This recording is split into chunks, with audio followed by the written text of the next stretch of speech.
Вітаю, друзі, це «Країна онлайн». Сьогодні наш співрозмовник Олексій Орестович. Вітаю. Здравствуйте. Ви не називаєте себе військовим експертом, утім, сьогодні ви, мабуть, один з найпопулярніших спікерів на цю тему. Якщо дуже коротко, для того, щоб зрозуміти, як вести далі бесіду, на вашу думку, повномасштабна війна буде? Понимаете, Клаузевиц говорил, это военный теоретик знаменитый, что война возможна только когда обе стороны желают этого. Если одна сторона хочет воевать, а вторая не воюет, войны не получается, как в Крыму. Будет ли полномасштабная война, я не знаю. Но я точно знаю, что с вероятностью 99% россияне войдут на юг и восток своей группировкой, которая сейчас находится вдоль границ Украины, и попытаются взять Киев.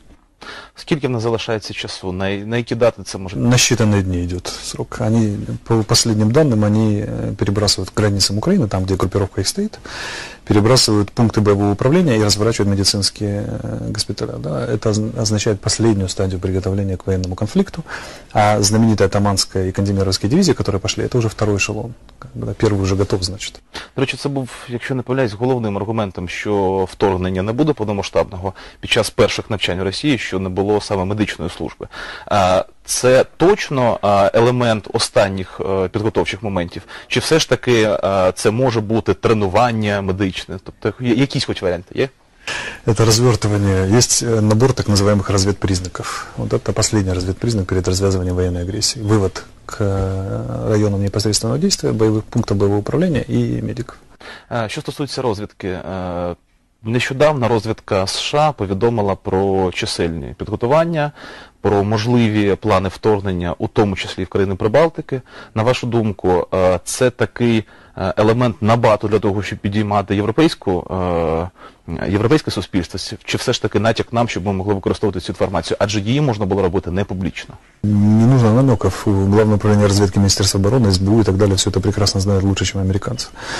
Ну, и американцы, в свою очередь, знают. Они просто есть правила в международной дипломатии, и даже разведывательное ведомство США не может озвучивать все, что они как бы знают вслух. Потому что человечество живет таким странным способом, оно старается не говорить о возможной агрессии до тех пор, еще 3 дня после того, как агрессия уже началась. Ну, типа миролюбие такое. На самом деле они же знают данные штабов российских. Там, если знаем мы, то знают и они. Щодо сценаріїв, на вашу думку, які є найбільш вирогідними? Ну, есть три наиболее вероятных сценария. Значит, самый вероятный – это они сразу заходят на Киев, большой частью группировки, ну, группировка где-то 80-90 тысяч человек, они заходят на Киев, потому что им же надо как-то оправдать агрессию, правильно? Просто отнять кусок территории, ну, что надо хотя бы какое-то прикрытие иметь. Поскольку не удались провокации против русских, поскольку никого там не убивают на юге и востоке, страшные бандеровцы никому не режут, они потеряли этот аргумент. Значит, вторым естественным аргументом для них является восстановление законной власти, допустим, президента Януковича. Да? Поэтому он жив, они его вернут на танки сюда и скажут, в конце концов, он законный президент, его же сняли неправильно, правильно? Де юре он остается президентом Украины. Вот они, говорят, мы по его просьбе восстановили войска. Он обратится с соответствующим обращением. Значит, основные усилия будут сосредоточены на Киев. Потому что, по логике понятно, да, что если Янукович здесь, Киев взят, то он призывает к законности и порядку, призывает органы милиции и все силовые структуры перейти на его сторону, навести порядок в Донецке, там, в Харькове и так далее, и так далее. Это проще всего.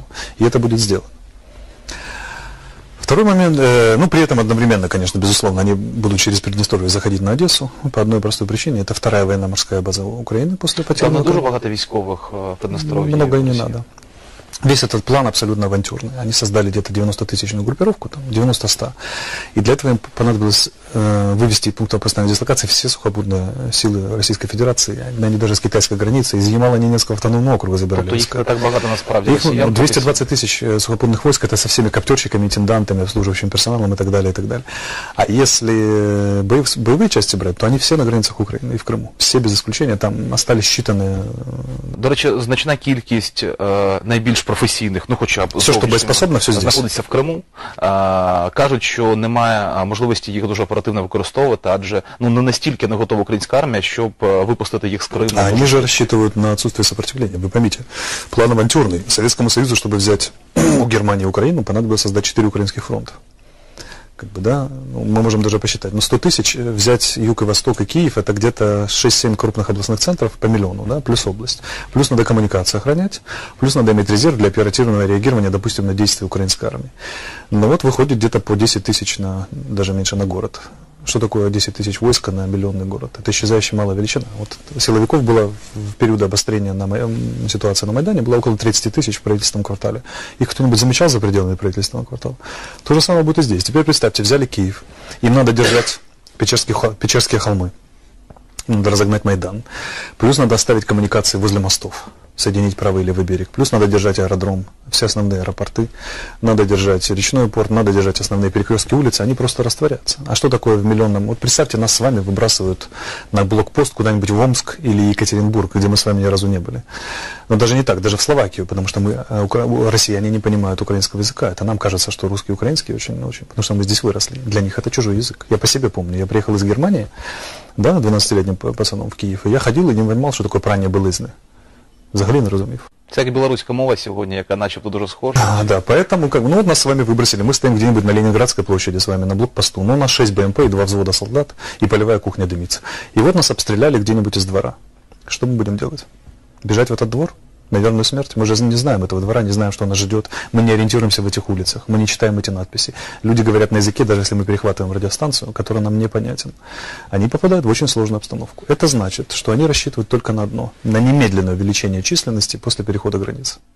Ну, за деякими соціологічними дослідженнями, не можу казати, наскільки вони є правдивими, до 30% населення Півдня та Сходу України частково хоча б підтримують ініціативи Путіна. Они на это рассчитывают. На який розмір п'ятої колони сьогодні можемо... Где-то вот речь идет до 30%, но проблема же не в этом. Там молчаливая поддержка — это дело такое. Важно, чтобы всякие отряды самообороны, казачки, там, тетушки похватали оружие, начали дестабилизировать обстановку в городах, захватывать органы украинской власти, там шугать. Щось вказує на підготовку саме... Конечно. Конечно, и это очевидно будет сделано. И я думаю, что большая часть украинской милиции перейдет на их сторону. То есть мы окажемся в ситуации, когда у нас соединится внешняя агрессия с гражданской войной. Это нормальная, стандартная ситуация для любой революции, что Великая Французская, что Великая Октябрьская, да, что Великая Українська. Ви кажете, що є там 4 етапи революції. Ну, тобто є певна концепція, зараз у нас друге, наскільки я розумію, да, після того прийдуть вже нові люди, ну і четверте вже буде відбудовувати. Да, все так. На вашу думку, сьогодні в нас є шанс у вашому сценарію перемогти? Адже, незважаючи на там величезний патріотизм, який сьогодні є, ну, воювати з танками, з росіянами, треба мати певних тестів. Не надо воевать с танками. Наша задача — поливать их кипятком из окон, блокировать дороги, там, стрелять из рогаток. Важно хоть какое-то сопротивление оказывать. Вы поймите, эта авантюра, она проходит только в одном случае. Если они очень быстро, безболезненно, в считанные часы захватывают Киев и основные областные центры, Евнукович призывает к повиновению милицию, и она начинает подавлять народ сама по себе, там, а россияне как бы обеспечивают порядок. Сколько годин ходу с півночі? 5. Танком 5? Да, вот с момента того, как они заведут двигатели, до момента разгона Майдана в Киеве 5 часов пройдет. То есть они в 9 вечера начнут, когда уже темно, и в 3 часа ночи их можно спокойно ждать. Як ви оцінюєте підготовку української армії? Неплохо. Успели мы ее, Министерство обороны успело ее вывести в полевые лагеря. Украинские же вооруженные силы делятся на 2 большие части. Это силы быстрого реагирования, где-то 25 тысяч человек, и силы общего назначения. Это действительно там 5 человек в казарме, нет аккумуляторов, и они охраняют там полуразобранную военную технику. Но силы быстрого реагирования, в принципе, достаточно подготовлены. Другое дело, что значительная их часть была в Крыму. Но то, что есть, сейчас группировка, я оцениваю ее где-то около 20 тысяч человек, чуть больше. Но в соотношении мы же знаем, что для обороны нужно соотношение 3 к 1. Ну, это средневечная такая формула. Нет, но она условно до сих пор действует. Даже при маневренной обороне примерно она действует то же самое. То есть мы вполне возможно, что... Как вполне возможно? Украинская армия вполне способна вести грамотную маневренную оборону и не пускать врага сюда.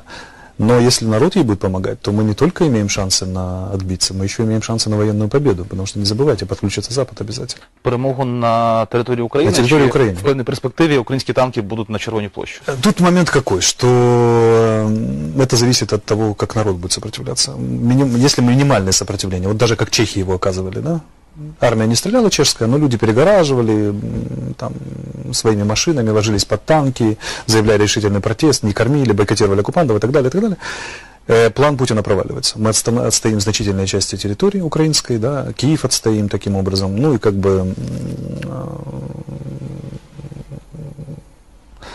имеем неплохие шансы на то, чтобы сохранить украинскую государственность. При активном сопротивлении, то есть это когда народ хватает охотничьи ружья, автоматы и так далее, начинает стрелять, гарантировано Путину военное поражение. Российской группировки здесь гарантировано военное поражение. Они будут выходить отсюда с позором, как из Афганистана уходили, как в первую чеченскую уходили. Населення Чечні, до речі, 1,7 мільйонів. Да, а Чечня 100 на 140 километров. Но в Чечне в первую чеченскую войну было меньше миллиона, потому что они все поразбегались, беженцы там и так далее, и так далее. Ну, благополучно сопротивлялись 10 лет и наказали. Там была 120-тысячная группировка российская. Щодо підсумків кримського протистояння, чи є якась моральна шкода для українських військових? Безусловно. Наскільки вона висока? Сьогодні можна навіть почути, що це непогано, що ми віддали наш флот, адже коли ми скажемо, скільки ці човни коштували, що нам Росія має їх компенсувати, якщо б ми їх втопили, нам би нічого не дісталося. Тобто рахують, ну як на ринку сьогодні цю армію.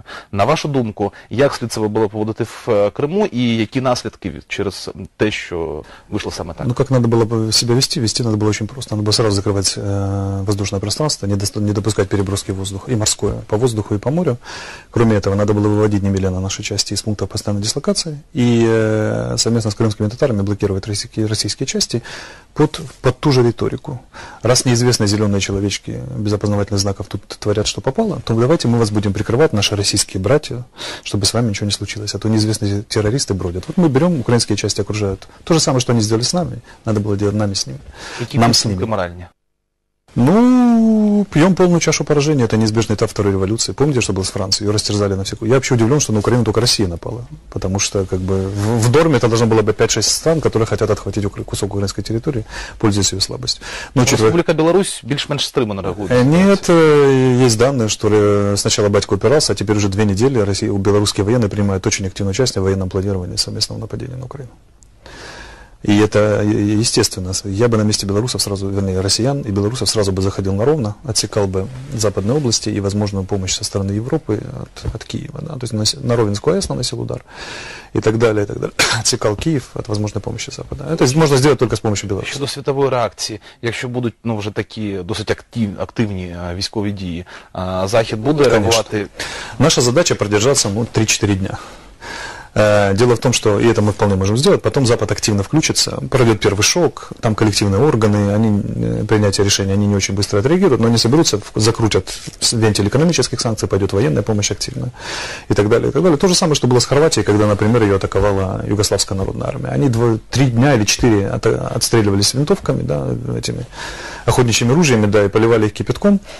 И терпели поражение за поражением, но держались, уступали. И к концу недели они уже расстреливали югославские танки с 2 километров из новейших ПТУР западного производства, из снайперских винтовок, спецсредства минирования. Все это быстро было заброшено, немецкие инструктора. И через какое-то время хорватская армия была создана, переформатирована, и они вышибли югославов так, что только дым стал. Чи можемо констатувати певну підготовку європейських країн, там, при дислокації обладнання, яке може знадобитися українцям? Щось хоча б? Ну, мы не видим, но можно думать, что это так, что поляки никогда не оставят на эту ситуацию так просто. Поляки, прибалты и так далі. Тобто, все ж таки, наскільки я розумію, ви прогнозуєте, що якщо війна повномасштабна на Україні буде, то це буде з елементами партизанської війни. Я не думаю, что это будет полномасштабная война. Я думаю, что это будет очень странный такой конгломерат войны 21 века, когда часть войск сдалась, украинских, часть не сопротивляется, часть перешла на сторону. Часть милиции за, часть против, часть народа стреляет, часть просто бойкотирует, часть ходит с транспарантами, здесь стреляют по самолету, тут корреспонденты снимают свой сюжет. Ну, то же самое, что в Ираке творится и так далее. Вот такая война в толпе, такая очень странная конгломерат. Но главное, чтобы было сопротивление, Запад вмешается, и сам факт наличия сопротивления, это очень сильный козырь политический, военный и так далее, и так далее. И русские же в плену пропаганды, когда солдат приедет сюда, российский, увидит, что в него стреляет, или хотя бы просто не приветствует его, не дарит ему хлеб, соль и цветами человек, который говорит по-русски, тоже, то они, вот я, например, русскоязычный украинец, я буду оказываться вооруженное сопротивление от и до, да, как бы, и они очень сильно удивляться. Я думаю, у них начнет таять моральное состояние после первых потерь, после первых боев. Главное, чтобы сопротивлялась вооруженные силы Украины, хотя бы часть. И главное, чтобы сопротивлялся народ, хотя бы пассивно, хотя бы перегораживал дороги, собирал демонстрации против и так далее, и так далее. Но я думаю, что, вы знаете, я вот слежу за ситуацией в вооруженных магазинах и на полигонах украинских. Но я вам скажу, что у меня такое ощущение, что россияне не отделаются мирными демонстрациями, да, что в них будут стрелять. Скільки сьогодні зброї на руках у населення? Це відсоток збільшується? Сотни тысяч единиц. Ну вот по тому, что творится в оружейных магазинах, там выметают оружие, выметают патроны и так далее. И я думаю, что этот процент значительно увеличился, потому что там просто вот подъезжаешь, в легковые машины заносится оружие там пачками, да, и разъезжается. И это днями длится. Я договорился товарищу, чтобы он купил помповое ружье для охраны семьи там и так далее.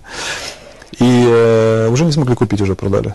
А мы ехали час в оружейный магазин, как бы, вот так. На вашу думку, на який відсоток патріотично налаштованого населення сьогодні в Україні можемо сподіватися? Ми багато кажемо, що в нас є там великий мобілізаційний резерв, там до мільйону, там насправді, за вашими оцінками. Ну, чтобы быть реалистами, я думаю, что сопротивление будет нарастать по мере выхода на красную линию. Что такое красная линия? Это северная граница Киевской области, западная граница Киевской области, ну, грубо говоря, там, где она с Полтавской граничит, Днепропетровский узел, там, где Коломойский собирает защиту, и выход на Одессу. Вот это, грубо говоря, условно говоря, выход на линию Днепра. Выход на линию Днепра – это ключевой момент, сопротивление будет нарастать, и я тут думаю, что будет, вот начиная с Киев будут защищать очень активно, ну и любая попытка приближения к Днепру, ключевым вот этим местам, будет одесситы, например, очень рьяно настроены, я вам скажу. И чем дальше, тем больше. Я ожидаю там широких, таких сильных геополитических ходов, например, ввод польских войск. Они станут по Днепру, чтобы россияне Днепр не перешли просто, например, и все. И ну, будет очень активная западная помощь. Очень надо продержаться 2. Давайте трохи докладніше щодо певної інформації про можливе вторгнення в прибалтійські країни, плюс щодо теоретичної можливості виходу російських військ на Балкани до Сербії. Наскільки це може бути реалістично? Чи це така програма максимум? Ну, я не думаю. Да. Они, конечно, могут рисовать стрелки на картах как угодно, но мы считали на бумаге, но забыли про овраги. По мере приближения, просто по факту перехода украинской границы, Запад будет реагировать. Сейчас, конечно, идеальное положение для нового Гитлера в лице Путина. Самый слабый президент Соединенных Штатов за всю историю, никакущая бюрократическая квола Европа, но выход к Днепру означает прямую угрозу европейской безопасности. А уж на свою безопасность они будут реагировать, поверьте мне. Ну, в нас є певний досвід Другої світової війни, коли Європа не дуже активно... Ну, они же тоже этот опыт учитывают. Сами говорят, что хватит уже, не будем повторять мюнхенских ошибок и так далее. Ну, у нас есть поляки, очень надежный союзник. В том смысле, что они прекрасная историческая память. Россия участвовала в 3 разделах Польши, и больше им не хочется. Ну, Жириновський запропонував віддати там трохи Україну. Надо знать поляков в этом смысле. Да. У них очень длинный исторический счет к России. Они не применут возможности, да, напакостить, сделать что-нибудь. Помочь Украине напакостить россиянам. В конце концов, 2 года назад убили их президента, и в самолете россияне завалили под Смоленск. На вашу думку, слід продовжувати дипломатичний тиск, економічний? Я наскільки розумію, Україна навіть не згорнула зараз військове співробітництво з Росією. Ми продовжуємо там поставляти якісь там деталі. Що робити з цим? Ну, тут вопрос к нашей власти, как бы уже, ну. Дело в том, что Запад экономические санкции проводит против России, а Украина не проводит. Ну, что это, если не идиотизм или коллаборационизм? Как это назвать? Я вам скажу больше. Это мало кто знает. Между правительством Украины и России заключен договор до 2018 года об обслуживании нашими специалистами ракет, которые принадлежат ракетным войскам стратегического назначения, находятся в шахтном базировании. Ракетное топливо очень агрессивная штука. Ракета — это огромный комплекс, там, сложный, электронно-технический, которые надо постоянно обслуживать во избежание катастрофы техногенной. Так вот, если мы отказываемся их обслуживать, Россия становится перед угрозой где-то 100-150 Чернобылей таких вот. Или, по крайней мере, если не ядерных катастроф, то катастроф, связанных с разливом ракетного топлива и так далее, и так далее. Так вот, наша власть, начиная с Кучмы, плачется о том, что у нас нет аргументов против страшно сильной России. А если бы просто Тимошенко это делал, Янукович это делал, нынешние это делают. Соглашение действует сейчас. Сейчас украинские специалисты там работают. Если это просто вот использовать это, я думаю, россияне нам приплачивали бы за то, чтобы мы их брали газ. Еще платили бы дополнительно. Це за умови, що зараз вони ці ракети не використають. На вашу думку, можливість, як Кисельов казав, зробити радіоактивний попіл? Ядерный конфликт невозможен, да. Чому? Ну, потому что это смерть жизни на земле всей. Ну, да. Кремль сьогодні робить деякі кроки, які начебто здорова, розумна людина не може. Нет, они, конечно, сумасшедшие, но не до такой степени. Им же нужно, чего они хотят? Они хотят быть влиятельным мировым игроком. Там, да, вот. А невозможно быть влиятельным мировым игроком, если мир прекратил свое существование. Поэтому на это они не пойдут. Они будут прикрываться ядерным щитом, безусловно, но использовать его они не станут. То есть может быть война между НАТО и Россией, но без ядерного оружия вполне. Как, например, была война между Аргентиной и Великобританией, хотя Великобритания носитель ядерного оружия, владелец. Точно так же, как арабские страны благополучно нападали на Израиль, у которого к тому моменту было 400 ядерных боеголовок в 1973 году. И критическая ситуация была такова на фронте, что Голда Меир, тогдашний премьер-министр, давал приказ израильским самолетам подвешивать ядерное оружие. Потому что уже они боялись, что они не устоят. И тем не менее арабы благополучно нападали. Наличие ядерного вооружения это вовсе не гарантирует от отсутствия войны, поверьте мне. И вот когда кричат про ядерный статус Украины, это был бы аргумент, но, поверьте, Аргентина напала на Британию, несмотря на все ядерное оружие, напала. Арабы нападали. І зараз нападають. До речі, наскільки, на вашу думку, російське суспільство сьогодні готове зустрічати вже труни з своїми військовими? Кажуть, що це буде такий дуже значний удар щодо сприйняття і Путіна, і України. Конечно. Они же находятся в полной убежденности, что украинский народ, который мечтает слиться в объятиях с российским и о восстановлении СССР, просто находится сейчас под влиянием, под временно захватившими власть там нехорошими бандеровцами. Вот и все. И когда здесь начнется сопротивление, почему оно и важно? Нам важно в них стрелять, мы можем не попадать в них, это уже не важно. Важно стрелять, чтобы они видели, что сопротивление идет. И когда Киселеву объяснит, что стреляют из-за каждого угла в россиян, и все это бандеровцы, будет очень трудно, особенно если будут стрелять в Луганске, Харькове и Одессе. Понимаете, то есть это, и это очень, очень сильный удар будет по массовому сознанию в России. Начнутся, если пойдут гробы, начнутся массовый протест в российских городах, потому что никому это не нужно. Все-таки идея войны с матерью городов русских у русских в голове плохо укладывается. Одно дело чеченцы, одно дело грузины, кавказцы, там то все пятое, это понятно. На Русь-матушку замахнулись. Но бомбить Киев, а ведь придется бомбить, если здесь будет сопротивление. Как будут смотреться российские авиационные удары по Киеву? По Лавре, например. По Лавре, да. Все, это привет. А то, что они промахнутся и попадут по Лавре, я вам гарантирую. Это бестолковые. Когда была война с Грузией, они не сумели разбомбить ни одного, россияне, не сумели разбомбить ни одного стационарного объекта. Только на взлетно-посадочную полосу Тбилисского аэропорта военного, и то, зайдя со стороны Армении, где грузины не ожидали, они все на север смотрели, им удалось положить 2 бомбы, и то мимо. Все. А когда грузины сбили в течение суток 4 самолетов сразу, первых российских, они начали вываливать, российские летчики начали вываливать все боеприпасы не по грузинским войскам, а за соседней горой. Потому что очень страшно. 4 самолета взлетело, а только 2 вернулось. И оба Су-25, штурмовики, оба посечены с плоскостями, там уже битыми осколками и так далее. У всех сбитых российских летчиков алкоголь в крови. Летали только камэски и командиры полков, потому что лейтенанты просто отказывались садиться в кабины. И надо это очень четко понимать. Если грузины 9 самолетов завалили за 5 дней, то мы завалим 35. Що стосується Кавказу, кажуть, що зараз погода зміниться, з'явиться там зелень і почнуться нові теракти, нове протистояння. І взагалі, наскільки Кавказ сьогодні є стабільним, чи може ситуація з Криму, наприклад, за допомогою кримських татар, дестабилизовать ситуацию безпосредньо в России? Было бы хорошо, конечно, но мы не можем на это надеяться. Мы должны надеяться только на себя. И Запад, и Кавказ включатся при одном условии, если здесь будет вооруженное сопротивление. Тогда российские части здесь завязнут, а, допустим, 2 мотострелковые бригады, которые стояли в Чечне, обе здесь. Обе в Крыму, 18-19. И, естественно, там руки боевиков развязаны, им становится намного легче. Задача, чтобы их войска завязли здесь, тогда будет сопротивление и там, и в Центральной Азии, и Китай что-нибудь пошевелится с Японией, и Запад, и Россию аккуратно задушат и съедят, поверьте. Наша задача здесь им сделать капкан, капкан для медведя. Якщо Путін підвищить ставки, є шанс відіграти Крим вже у дуже короткий перспективі? Конечно. Конечно, если они потерпят здесь военное поражение, то и с Крымом мы переиграем очень быстро все. А далі? Від Сяну до Дону буде? А далі, у нас є геополітичні претензії? Далее посмотрим. Я бы не пошел, если бы я был президентом Украины там, да, или лидером, я бы не пошел, не сделал бы ошибку Наполеона и Гитлера, я бы не пошел на Москву. Но всяческую помощь демократическим российским силам по сбрасыванию режима Путина, по устройству Майдана в Москве, конечно, бы оказывал. Я вам дякую, дійсно сподіваюся, що ваші прогнози не ствердяться, втім, слід готуватися і зважати на них. Дуже дякую. Це була «Країна онлайн». Побачимось завтра. Бувайте.